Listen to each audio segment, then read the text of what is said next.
No, God doesn't prefer people who are more kind than everything else. Because deep down, we're all the same at heart, at source level. So, some people might think they're great. Is it better to be spiritual and interested in spirituality than, let's say, working in a gas station, working in a fruit shop, working in a computer company at a desk all day? Some people who do this stuff. They're connected with their heart and love, and they're connected with their source. Um, some people who are interested in spirituality might be interested in meditating, mindfulness, prayers, intentions, healing, energy work, lucid dreaming, being kind to your neighbor, all of this type of thing. But the thing is, here's my thought.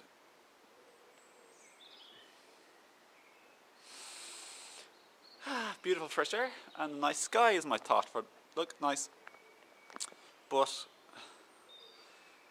everything is in the world, in the universe, for a reason. It's not by accident.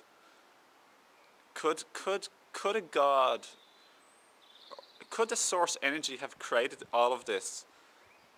Being all powerful, being everywhere.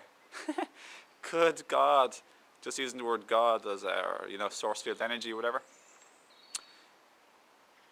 could God not like, God created humor, okay? Because it's created and it's allowed. It's there. God created it.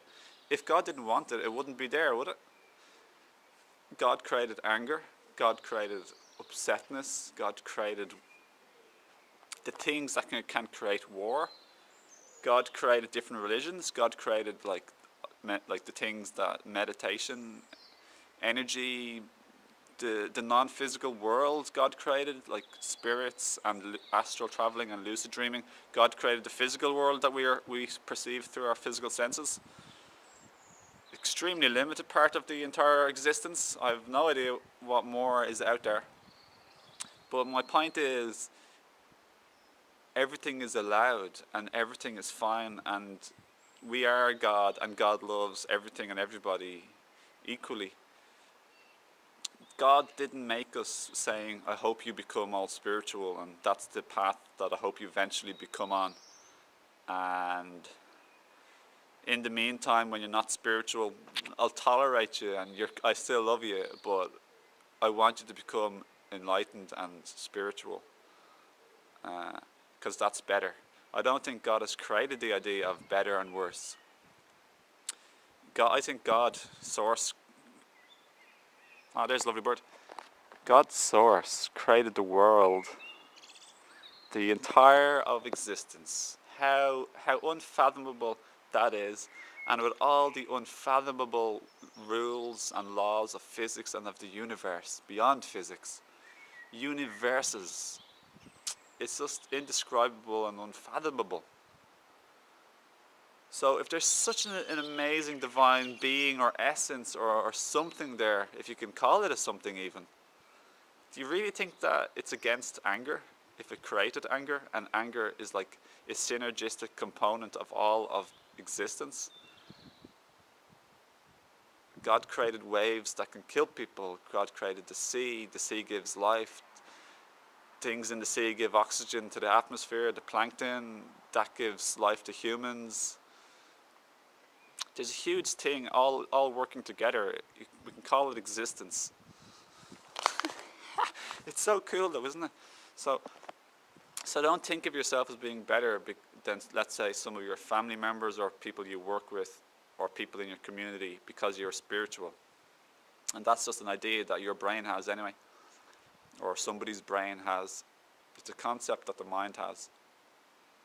So let's drop this idea that we're better, or I even prefer to drop the idea that we're progressing spiritually. It's a concept, it's a goal, and when we don't have the goal, we think we're trying to get to the goal. Maybe we need the goal. Many people are attached to goals, even spiritual goals of more peace, more love, more enlightenment. And even enlightenment is just a big concept anyway. Who knows what enlightenment is? Everybody has a different opinion on enlightenment. So I'd say follow your heart more. Be open to receiving from the universe, from God, and from people, from life.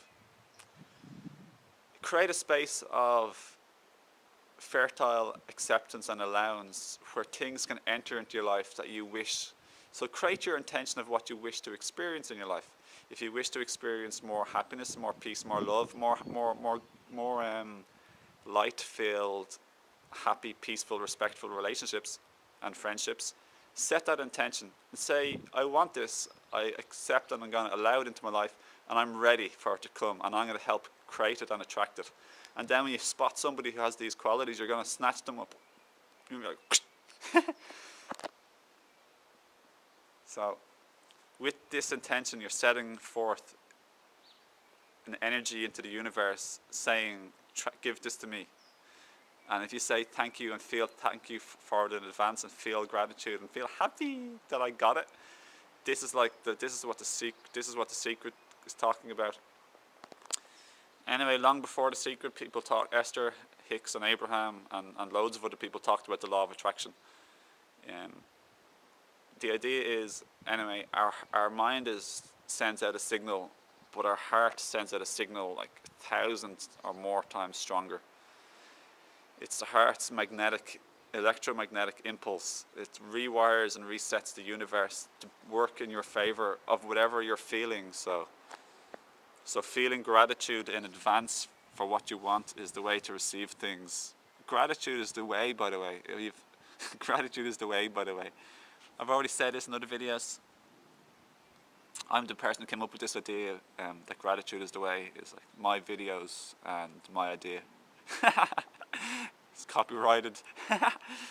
And if anybody tries to take it on me, I'm going to sue them. And I'm just joking, obviously. So gratitude is the way, by the way. That's for all of life.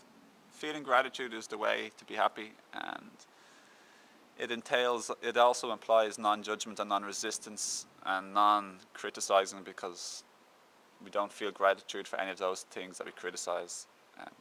You want to let go of those things and allow gratitude. So no longer to be struggling or stressing or striving or needing to reach a certain place all the time, and no longer judging others to be worse than you if they're not spiritual and thinking you're better than them. Look for any feelings of superiority in you, any subtle feelings of superiority, and watch any tension within you or apprehension that you're afraid to feel inferior. And don't be taking this all too seriously where you start getting stressed and upset about it, or unhappy and anxious. Make the now and the here your destination. Slow down a little bit and enjoy the here and the now. Here is the here and the now, and it's lovely. I'm not going to bother trying to reach the destination at the end of the video. And I'm not going to rush to try and reach the end of the sentence. Here is the here and the now, and here is where happiness is found, and peace and simplicity. This is where children live, by the way, in the here and the now. They look and they see and they play.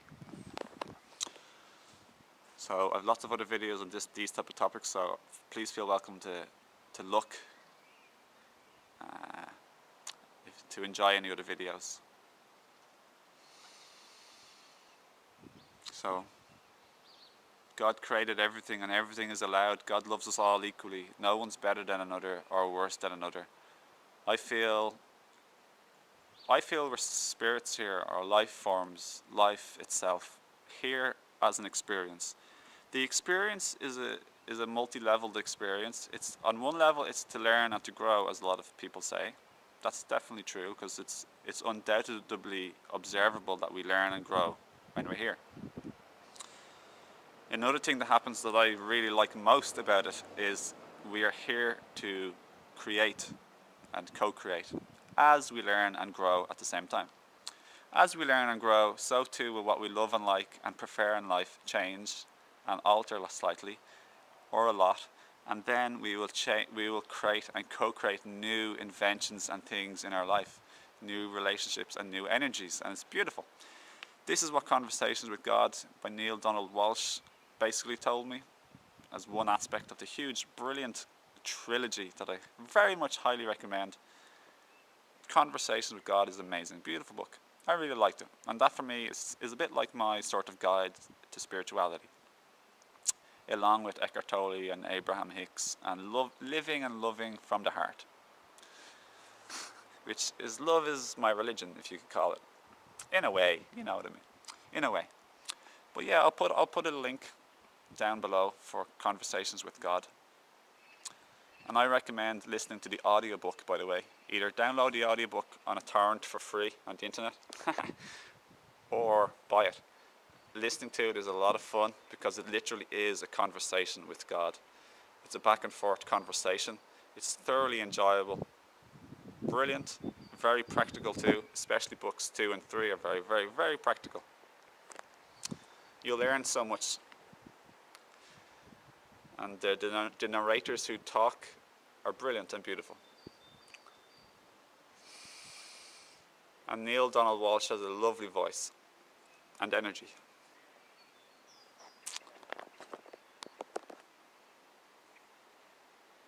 So don't think that anyone who has more ordinary, non-spiritual lines of activity or work is beneath you or non-spiritual.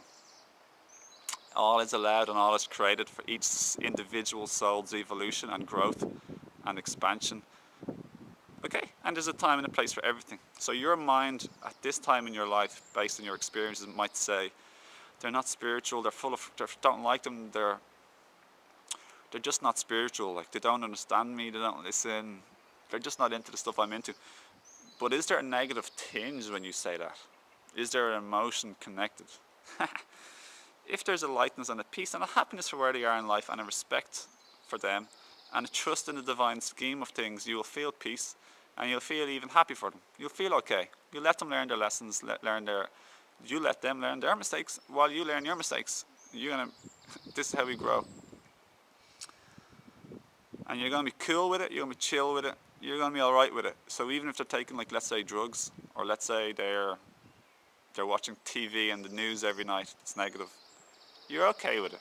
You might say a word to them or two, maybe. It depends on how close you are or what your relationship is like. Maybe you'll say, it's nonsense what you're doing. That's part of you allowing yourself to express. Who knows? But just, I'd like to see, if I'd like and prefer the energy of not being all upset by this. So not to be forcing, not the forceful energy of trying to change people, but being more relaxed, be a co-creator, but also learn to be detached too. So that's how we manifest and co-create and change our relationships, by being interactive and talking and communicating if we so wish and it feels right to us and it resonates with us if we want to do it. So we allow others the space to be where they are in their sacred journey that our minds cannot understand. We can't really judge, we just don't understand the big story or picture. So allow others the space instead of trying to force and control their life.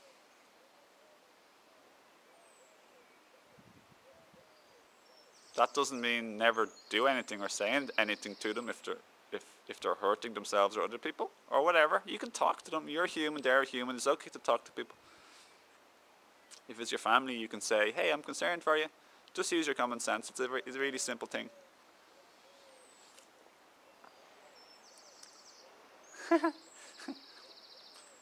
And just to enjoy your journey in the here and now. So you're highly welcome to look at some of my other videos. I love my videos, to be honest. Just such lovely, I love the energy and vibration in them. I love the information as well. I love myself. Totally. I guess the more I love me, I guess the more I'm able to love other people as well.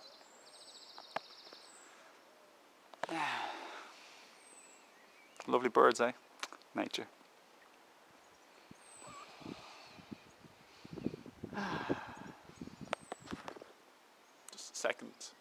That's okay.